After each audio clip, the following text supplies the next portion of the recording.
سلام دوستو، آپ کا دوست آپ کا ہوسٹ ملک خضر حاضر ہے ایک نئی ویڈیو کے ساتھ۔ دوستو، ہماری ویڈیوز کا ایک سلسلہ چل رہا ہے گاڈ ایگزسٹس اور ناٹ۔ یہ اسی کی کنٹینیوشن کی پارٹ نمبر 5 ہے، جن میں ہم نے ڈسکس کیا تھا اللہ تعالیٰ کو، گاڈ کو، کریٹر کو اپنی عقل سے۔ اس کے بعد ہم نے یہ ڈسکس کیا کہ انسان کے جو بنیادی سوال ہیں، میں کون ہوں، میں کہاں سے اور میں نے کہاں جانا ہے، اور میرے پیدا ہونے سے پہلے کیا تھا اور میرے مرنے کے بعد کیا ہوگا، اور اس کا تعلق کیا ہے میرے ساتھ، کائنات، حیات اور جو میرے ارد گرد جو کچھ ہو رہا ہے میری ذات کے ساتھ کیا تعلق ہے۔ پھر ہم نے ڈسکس کیا کہ گاڈ کریٹر جو ہے وہ کس طرح اپنے بندوں کے ساتھ کمیونیکیٹ کرتا ہے۔ اس کے بعد ہم نے ڈسکس کیا کہ انسان کی جو انسٹنکٹ اور آرگینک نیڈز ہیں، یعنی جسے ہم کہتے ہیں کہ انسان کے اندر جو ہے وہ نیچرلی ہے، یہ انسان کی فطرت ہے، وہ فطرت ہم نے ڈسکس کی۔ دوستو، آج ہم ڈسکس کریں گے کہ خدا، گاڈ کریٹر اپنے بندوں سے کمیونیکیٹ کس طرح کرتا ہے، اور وہ میسیج جو ہے وہ کس طرح اس کے اندر پھیلتا ہے یا پہنچتا ہے۔ تو آج ہم اس کا 5ویں پارٹ کے اندر ڈسکشن کریں گے۔ دوستو، سب سے پہلے یہ بات بتا دوں کہ جب حضرت آدم علیہ السلام کو پیدا کیا اور حضرت حوا کو پیدا کیا گیا، آج تک جتنے بھی انسان پیدا ہوئے ہیں وہ آدم اور حوا سے پیدا ہوئے ہیں۔ ان انسانوں کو گائیڈ لائن دینے کے لیے، زندگی گزارنے کا طریقہ دینے کے لیے خدا نے، کریٹر نے، گاڈ نے، اللہ نے اس زمین پر انسانوں کی صورت میں ہی انبیاء کو بھیجا، یعنی پروفٹس آئے، جنہوں نے خدا کی، اللہ کی، گاڈ کی، کریٹر کی دی ہوئی گائیڈنس سے پوری دنیا کو آگاہ کیا تاکہ وہ اس کے مطابق زندگی گزارے، کیونکہ انسان گاڈ کی پروڈکٹ ہے، اللہ کی پروڈکٹ ہے، کریٹر کی پروڈکٹ ہے۔ اس گاڈ کے کہے کے مطابق زندگی گزارے، کیونکہ گاڈ نے انسان کو پیدا کیا ہے اور وہی صحیح بتا سکتا ہے کہ وہ اپنی زندگی کیسے گزارے گا۔ دوستو، جس طرح میں نے پہلے عرض کیا کہ گاڈ جو ہے وہ اپنے بندوں تک اپنا میسیج انبیاء کے تھرو پہنچاتا ہے۔ اس کے لیے آپ دیکھیں کہ ماضی کے اندر، یعنی رسول پاک صلی اللہ علیہ وسلم سے پہلے حضرت عیسیٰ، حضرت موسیٰ، حضرت ابراہیم علیہ السلام اور اس طرح بے شمار پیغمبر تشریف لائے۔ قرآن جو ہے وہ لاسٹ بک ہے جو ریویل کی گئی اللہ تعالیٰ کی طرف سے انسانوں کے لیے، کیونکہ میسیج کو پورا کر دیا گیا تھا، اس لیے اس کے بعد انبیاء کی جو ضرورت تھی وہ ختم ہو گئی اور اللہ تعالیٰ نے اپنے میسیج کو مکمل کر دیا۔ اس سے پہلے توریت، زبور، انجیل نازل ہوئی، اور اللہ تعالیٰ نے، میں نے عرض کیا تھا کہ حضرت آدم علیہ السلام سے لے کر محمد صلی اللہ علیہ وسلم تک 1,24,000 پیغمبر بھجوائے، اور ان پیغمبروں نے ایک ہی میسیج دیا کہ انسانوں نے زندگی اپنے رب کے، اپنے کریٹر کے کہے کے مطابق کیسے گزارنی ہے۔ دوستو، بات کو مختصر کرتے ہوئے آگے چلتے ہیں کہ کیا قرآن اللہ کی کتاب ہے یا نہیں ہے۔ سوال یہ ہے، اس سے پہلے ہم نے ڈسکس کیا تھا کہ کیا محمد اللہ کے نبی ہیں کہ نہیں ہیں، ٹھیک ہے جی۔ اب ہم یہ ڈسکس کریں گے کہ کیا قرآن اللہ کی کتاب ہے یا نہیں ہے۔ دوستو، آج ہم یہ ڈسکس کریں گے کہ کیا قرآن جو آخری کتاب ہے، اس سے پہلے توریت، زبور، انجیل نازل کیا گیا، تو کیا قرآن اللہ کی کتاب ہے یا نہیں ہے، جو بالکل آخری پیغام ہے۔ اس کو ہم ڈسکس کرتے ہوئے یہ کچھ سوال میرے ذہن کے اندر آتے ہیں کہ اس کتاب کو محمد صلی اللہ علیہ وسلم نے خود لکھ لیا۔ پاسبلٹیز ہے نا جی کہ اس کتاب کو محمد صلی اللہ علیہ وسلم نے خود لکھ لیا۔ دوسری پاسبلٹی کیا ہے؟ دوسری پاسبلٹی یہ ہے کہ یہ کتاب جو ہے یہ عربوں کی طرف سے ہے۔ ہم یہ سمجھتے ہیں کہ ہم رف سا اندازہ لگا لیتے ہیں، ازیوم کر لیتے ہیں کہ ماضی میں 1400 سال گزر چکے ہیں تو پتہ نہیں کیا ہوا ہوگا، تو ہم یہ ازیوم کرتے ہیں کہ یہ کتاب جو ہے عربوں کی طرف سے ہے۔ چند عرب محمد صلی اللہ علیہ وسلم کے ساتھ اکٹھے ہوئے اور انہوں نے مل کے کتاب بنا لی۔ تیسری صورت کیا ہے کہ یہ کتاب جو ہے محمد نے کسی جو نان عربی تھا، یعنی اجمی غلام تھا، اس سے لکھوائی۔ اور چوتھی صورت جو ہے ہم ڈسکس کریں گے وہ یہ ہے کہ یہ کتاب اللہ کی طرف سے ہے۔ دوستو، ان 4 سوالوں کے علاوہ میرے ذہن میں کوئی سوال نہیں آتا، یعنی یا تو کتاب قرآن محمد صلی اللہ علیہ وسلم نے خود لکھی، یا کسی اجمی غلام سے لکھوائی، یا عربوں نے مل کے لکھی، یا یہ کتاب اللہ کی طرف سے ہے، گاڈ کی طرف سے ہے۔ تو باری باری ہم ان چیزوں کو ڈسکس کر لیتے ہیں۔ سب سے پہلے ہم ڈسکس کر لیتے ہیں کہ یہ کتاب جو ہے وہ محمد کی طرف سے ہے، کہ محمد نے صلی اللہ علیہ وسلم نے یہ کتاب خود لکھی اور اس کو دنیا کے اندر پھیلا دیا۔ دوستو، میں کچھ مثالیں دوں گا۔ عقل اس بات کو نہیں مانتی کہ ایک نوجوان جس نے اپنی ساری عمر عرب میں گزاری ہو اور چند سال بزنس کے لیے وہ آؤٹ آف مکہ یا آؤٹ آف عرب گیا ہو چند سال کے لیے، اور اتنی بڑی کتاب جس کے اندر اتنے واقعات، جیسے کہ حضرت یوسف علیہ السلام کا واقعہ، حضرت آدم حوا کا واقعہ، جیسے حضرت ابراہیم علیہ السلام کا واقعہ، جیسے بنی اسرائیل کا واقعہ، جیسے حضرت عیسیٰ علیہ السلام کا واقعات، حضرت مریم کا واقعہ، جیسا کہ فرعون کا واقعہ، جیسے کہ عاد اور سمود کا واقعہ، اور وہ سارے کے سارے جو واقعات ہیں پوری دنیا میں رونما ہونے والے، محمد صلی اللہ علیہ وسلم نے اپنے پاس سے لکھ لی ہو۔ یاد رہے اس وقت کوئی انٹرنیٹ کی سہولت موجود نہیں تھی، کوئی ایسی انفارمیٹک چیز موجود نہیں تھی، یہ ہم چیزیں عقل پر ڈسکس کر رہے ہیں۔ کوئی ایسی چیز یا کوئی ٹیلی فون موجود نہیں تھے کہ لوگ رابطہ کرتے، اور صرف 23 سال کے عرصے کے اندر اتنی بڑی کتاب کو بھرپور واقعات کے ساتھ کمپلیٹ مکمل کر کے انسانوں کے اندر پیش کر دی گئی ہو۔ اس کا دوسرا واضح ثبوت یہ ہے دوستو کہ محمد صلی اللہ علیہ وسلم کی تقریباً 6 سے 7 لاکھ احادیث موجود ہیں، جو کہ مختلف کتابوں کی شکل میں موجود ہیں اسائے ستہ کے اندر۔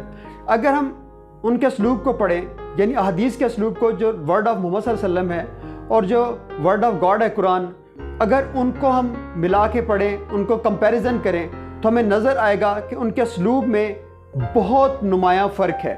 یعنی جو محمد صلی اللہ علیہ وسلم نے عربی کہی ہے، جس کے اندر احادیث کو بیان کیا ہے، وہ احادیث کا اسلوب بالکل فرق ہے قرآن کے اسلوب سے۔ دوستو یہ بات عقل سے ڈسکس کر رہے ہیں ہم۔ تیسری صورت کیا ہے کہ محمد صلی اللہ علیہ وسلم نے یہ خود لکھی ہے کتاب، تو ہم دیکھتے ہیں کہ قرآن کے اندر یہ چیلنج موجود ہے تمام عربوں کے لیے۔ یہ ہماری ڈسکشن کا سیکنڈ کویسچن شروع ہو گیا ہے کہ کیا یہ کتاب عربوں کی طرف سے ہے، تمام عربوں نے مل کے لکھی ہے؟ تو وہ عرب، محمد صلی اللہ علیہ وسلم بھی عرب تھے اور باقی عرب بھی موجود تھے، تو ان کے لیے وہ چیلنج قرآن میں اللہ تعالیٰ نے دیا کہ تم اگر یہ سمجھتے ہو کہ یہ کتاب محمد نے اپنے پاس سے لکھ لی ہے، تو تم ایسی کتاب لکھ کے لے آؤ، نمبر 1۔ پھر اللہ نے فرمایا قرآن میں کہ چلو ٹھیک ہے، تم ایک کتاب نہیں لکھ سکتے تو 10 صورتیں ہی لے آؤ۔ پھر چیلنج کو اور مختصر کر دیا گیا کہ تم اگر سمجھتے ہو کہ یہ کتاب محمد نے لکھی ہے تو کم از کم ایک صورت ہی لے آؤ، اور ایک صورت کی کتنی بڑی ہے؟ بسم اللہ الرحمن الرحیم، انا اعطیناک الکوثر فصلی لربک وانحر شانک هو الابتر، کہ تم اس جیسی ایک ہی صورت لے آؤ، یعنی جس کے صرف 3 سینٹنس ہوں۔ تو عربوں کے لیے بھی تب چیلنج تھی، کیونکہ محمد صلی اللہ علیہ وسلم خود بھی عرب تھے، باقی عرب بھی موجود تھے۔ تو آپ کیا سمجھتے ہیں کہ اس وقت سے لے کے سن 610 عیسوی میں جب قرآن نازل ہونا شروع ہوا اور آج 2023 آ گیا ہے، تقریباً 1400 سال پلس ہو چکے اس واقعے کو، تو کیا جو اسلام کے دشمن ہیں انہوں نے کوشش نہیں کی ہوگی ایسی بک لانے کی؟ بے شک انہوں نے کوشش کی ہے، بڑی کوششیں کی ہیں، لیکن مجال ہے کہ اللہ تعالیٰ کے، گاڈ کے، کریٹر کے اس چیلنج کو وہ فلفل کر سکے ہوں یا پورا کر سکے ہوں۔ یاد رکھیے کہ بڑے بڑے لائق دماغ آئے دنیا کے اندر، بڑے بڑے اسلام کے دشمن آئے۔ ابو جہل سے بڑا کوئی دشمن نہیں تھا اسلام کا، اور آپ کو علم ہونا چاہیے ابو جہل کو جو لقب ہوا کرتا تھا وہ ابو الحکم ہوا کرتا تھا، یعنی داناؤں کا باپ۔ یعنی عمر بن ہشام جو تھا وہ داناؤں کا باپ کہلاتا تھا، جس کو بعد میں ابو جہل قرار دیا گیا۔ وہ ابو جہل جس کے بارے میں پورے جو عرب کے رہنے والے، جو مکہ کے رہنے والے لوگ تھے، اس کو اپنا سردار مانتے تھے کہ یہ داناؤں کا باپ ہے، وہ داناؤں کا باپ بھی 3 سینٹنس کی صورت نہیں لکھ سکا۔ اس سے یہ ثابت ہوتا ہے کہ قرآن جو ہے وہ عربوں کی طرف سے نہیں ہے اور نہ ہی محمد کی طرف سے ہے۔ دوستو چوتھی جو وجہ تھی، جو مکہ کے لوگ تھے، جب قرآن ریویل ہو رہا تھا تو محمد صلی اللہ علیہ وسلم کو یہ بات کہا کرتے تھے کہ محمد کے پاس کوئی اجمی غلام آتا ہے، وہ اس کو واقعات بتاتا ہے آ کے، تو یہ جو واقعات ہیں وہ لکھتا ہے۔ اب دوستو سوال یہ ہے کہ عربی جو ہے وہ اس کتاب کو نہیں لکھ سکے، محمد صلی اللہ علیہ وسلم جو خود عربی تھے اور جو ان کے مخالف میں تھے وہ اس کتاب کو خود نہیں لکھ سکے، اجمی بندہ یا غلام جو بھی آتا ہے وہاں پہ وہ کس طرح یہ کتاب کو لکھوا سکتا ہے، اور اتنے بڑے بڑے واقعات جو ہیں وہ کس طرح اس کے اندر کوڈ کیے جا سکتے ہیں، وہ بھی 23 سال کے مختصر عرصے کے اندر۔ تو دوستو یہ ہماری 4 پاسبلٹیز تھیں جو ہم نے عقل سے سوچی۔ آپ کے پاس پاسبلٹی ہے اس کے بارے میں تو آپ مجھے بتا دیجئے، نیچے کمنٹ میں لکھ دیجئے، ہم اس پاسبلٹی کو بھی ڈسکس کر لیں گے۔ یہ 4 پاسبلٹیز ہیں، یہ 4 پاسبلٹیز کو ہم نے عقل کی بنیاد پر رد کیا ہے، اور 4 پاسبلٹیز کو، اور ایک پاسبلٹی آخر میں جو رہ جاتی ہے ہمارے پاس، وہ کیا ہے؟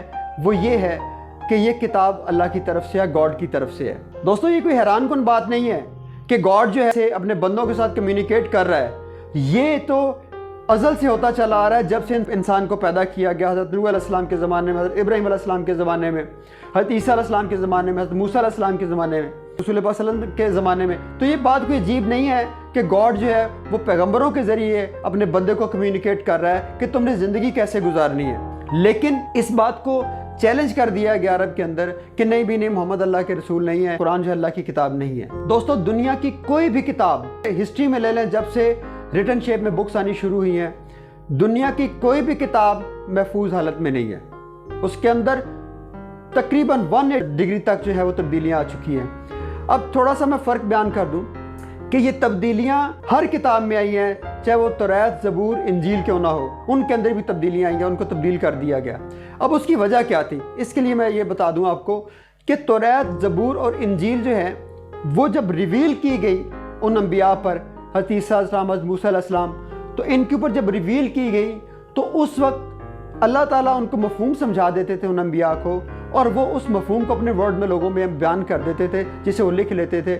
تو وہ توریت، زبور، انجیل جو ہے وہ ایک کتاب کی صورت میں آئی، جو ورڈ آف انبیاء تھے لیکن تھاٹ آف گاڈ تھی. اللہ کا حکم تھا لیکن ورڈ جو تھے وہ انبیاء کے تھے. لیکن قرآن کو یہ اعزاز حاصل ہے کہ Quran is it is word of God ہے. وہ یہ نہیں ہے کہ جو اللہ نے رسول پاک کو بات سمجھائی، رسول پاک محمد صلی اللہ علیہ وسلم نے اپنے الفاظ میں کہی. بالکل ایسے نہیں ہے. قرآن جس طرح ریویل ہوا ایز اٹ از محمد صلی اللہ علیہ وسلم نے انسانوں تک پہنچا دیا. یعنی مفہوم نہیں بتایا بلکہ ایز اٹ از ورڈز کو اللہ تعالیٰ نے ایک وحی بھیجی جبرائیل علیہ السلام کے ذریعے اور کہا کہ انا آتیناک الکوثر. تو انا آتیناک الکوثر اسی طرح محمد صلی اللہ علیہ وسلم کے پاس پہنچی اور اسی طرح جو ہے آج ہم تک پہنچی ہے. تو اس میں ورڈ بھی چینج نہیں ہوئے. جو پہلے کے انبیاء تھے، جو پہلے کی بکس تھیں، ان کے وہ تھاٹ یا حکم اللہ کا ہوتا تھا لیکن ورڈ جو ہے انبیاء کے ہوتے تھے. دوستو دوسرا یہ، قرآن ایک کمپلیٹ کوڈ آف لائف ہے. آپ دیکھ لیں اس کے اندر پرسنل لائف سے لے کر اجتماعی زندگی تک، یعنی کولیکٹیو لائف، جس میں سیاسیات ہے، معاشیات ہے، معاشرت ہے، ان سب کے اصول طے کر دیے گئے. یعنی پرسنل بندے سے لے کر، یہ میرے ذاتی مسائل سے لے کر معاشرے کے اجتماعی مسائل تک ہر چیز کو قرآن کے اندر ڈسکس کر دیا گیا. اور یہ بہت ہی جامع کتاب ہے.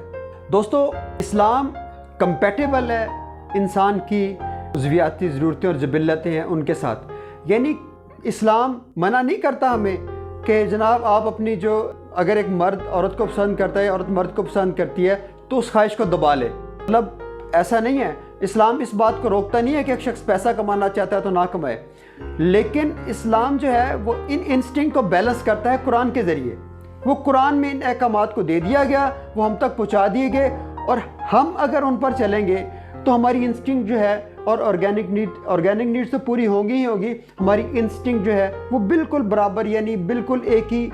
مطلب یہ نہیں ہوگا کہ میں جناب عبادت کے لیے نکلا ہوں تو عبادت میں آگے چلا گیا ہوں. ایک مسلمان کی زندگی کیا ہے کہ ایک وہ عبادت کر رہا ہے، عبادت وہ کر رہا ہے، اس کا مطلب یہ نہیں کہ اسے صرف عبادت میں ثواب ملتا ہے. مزے کی بات یہ ہے کہ اسلام کے اندر ریلیجیس مین نہیں ہوتا. یعنی ایک شخص جو ہے وہ ایک مذہبی آدمی ہے. اسلام میں کوئی مذہبی آدمی نہیں ہوتا. اسلام میں سب کے سب مذہبی ہوتی ہے. جیسا کہ سپوز ایک شخص ہے، وہ دکانداری کر رہا ہے، ایمانداری سے دکانداری کر رہا ہے اور اسلام کے اصولوں کے مطابق، قرآن و سنت کے مطابق ایمانداری سے اپنی تجارت کر رہا ہے تو وہ ثواب کما رہا ہے. ایک شخص اپنے بچوں کے لیے پیسہ کما رہا ہے تو اللہ تعالیٰ اس کو اجر دے رہا ہے. اگر ایک شخص اپنے والدین کی خدمت کر رہا ہے تو اللہ اس کو اجر دے رہا ہے. اگر ایک شخص روزی کمانے کے لیے گھر سے نکلتا ہے اور اس کے پاؤں میں مٹی پڑتی ہے تو اللہ تعالیٰ اس کو اجر دے رہا ہے. تو یہ کوئی مطلب رجال الدین اور رجال الدنیا اسلام کے اندر نہیں ہے. اسلام کے اندر سارے کے سارے جب داخل ہوتا ہے انسان تو اللہ کہتا ہے کہ تم نے زندگی کی ہر جو پہلو ہے، اپنی زندگی کے ہر حصے کے اندر تم نے میرا حکم ماننا ہے اور میرے کہے کے مطابق چلنا ہے. تو اسی لیے دوستو قرآن کمپلیٹ کوڈ آف لائف ہے. اسی لیے کہتے ہیں کمپلیٹ کوڈ آف لائف کہ کیونکہ قرآن ہے وہ ہمیں زندگی کے ہر ایشو کے اندر جا کے گائیڈ کرتا ہے. تو دوستو مختصر یہ کہ ہم نے سب سے پہلے عقل سے اپنے گاڈ کو، اپنے خدا کو پروو کیا کہ اس دنیا کو بنانے والا ہے کہ نہیں ہے، کیونکہ یہ ساری دنیا کی چیزیں ہمیں گواہی دیتی ہیں کہ اس دنیا کو بنانے والا کوئی ہے، کیونکہ کوئی بھی چیز خود بخود وجود میں نہیں آتی. پھر وہ جو گاڈ ہے اس نے انسانوں کو پیدا کیا اور مجھے بتا دیا کہ میں نے تمہیں پیدا کیا ہے اور مرنے کے بعد تم نے میرے پاس آنا ہے اور اپنی دنیا میں جو کچھ تم انجام دیتے رہے اپنے اعمال کو، اس کا مجھے آ کر جواب دینا ہے. اس سارے کچھ کی جوابات کی تیاری کے لیے گاڈ نے، کریٹر نے، اللہ نے انبیاء کو بھیجا دنیا کے اندر، تاکہ وہ گائیڈ کریں لوگوں کو کہ تم لوگوں نے زندگی کو کیسے گزارنا ہے۔ اور وہ ایک کتاب کی صورت میں بھجوائے اللہ تعالیٰ نے احکامات، وہ قرآن کی صورت میں آج بھی محفوظ ہیں، اور اس کے اندر زندگی گزارنے کا مکمل طریقہ موجود ہے، اور وہ آج تک ہمارے پاس موجود اور قیامت تک رہے گا، اور اس کے اندر کوئی تبدیلی نہیں آئے گی۔ تو وہ اسی طرح ہی اس کو لے کر چلے گا۔ اور یہ تھا ہمارا جو ڈسکشن کی تھی ہم نے، اور عقل کو بھی ثابت کیا تھا کہ وہ تو ایک ناقص ہے، اور وہ پریویس انفارمیشن کے بغیر اور دوسرا حواس خمسہ کے بغیر وہ جو ہے کسی سوال کا جواب نہیں دے سکتی۔ تو یہ ہماری آج کی ڈسکشن کو میں یہاں کنکلوڈ کرتا ہوں، اور میں یہ آپ کو دوبارہ سے کہوں، جو قرآن ہے وہ ورڈ آف گاڈ ہے، یہ ہم نے عقل سے ثابت کی ہے۔ تو دوستو اگلے پارٹ کے اندر نیکسٹ ٹائم انشاءاللہ اس کی کنٹینیوشن میں آگے ڈسکشن کریں گے۔